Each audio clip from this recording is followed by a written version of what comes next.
sedikit brief singkatnya aja sih.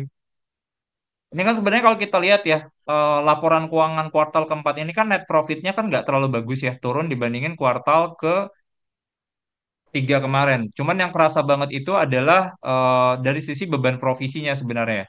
Jadi beban provisinya tuh naik banget signifikan. Nah, PR-nya adalah gini ya teman-teman ya, karena si eh, kok ini BCA sih?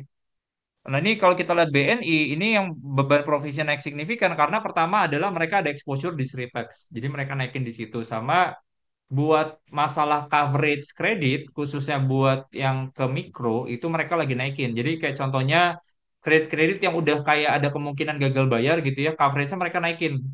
Contohnya dari yang kayak kelas 2 tuh dari 20 tuh jadi 40% ya. Kalau nggak salah 20 ke 40%. Yang udah bermasalah, kayak yang kelas 3 tuh yang udah bermasalah, itu naikin coverage-nya jadi 60 sampai 70%. Jadi ini mereka agresif provision sih ya di sini ya. Nah, jadi itu. Nah, buat dari sisi gross loan, ini sebenarnya masih bagus 11,6%. Ini mirip-mirip sama industri. Cuman yang kerasa banget sebenarnya ini ya, pressure dari sisi net interest margin. Karena emang sebenarnya bukan karena si BNI ini ketat dari sisi fundingnya, cuman emang mereka tuh bisnis modelnya shifting. Mereka tuh lagi ambil banyak kredit yang tipikalnya tuh margin-marginnya kecil, cuman aman gitu ya. Kayak contohnya model payroll, corporate loan, dan lain-lain gitu ya. Nah, jadi yang jadi PR juga adalah ini ya, loan to deposit ratio-nya tuh agak lumayan naik ya ke 96,1%. Di third quarter juga 95,3%. Ini liquidity-nya lumayan tinggi sih ya teman-teman ya, jadi lumayan ketat.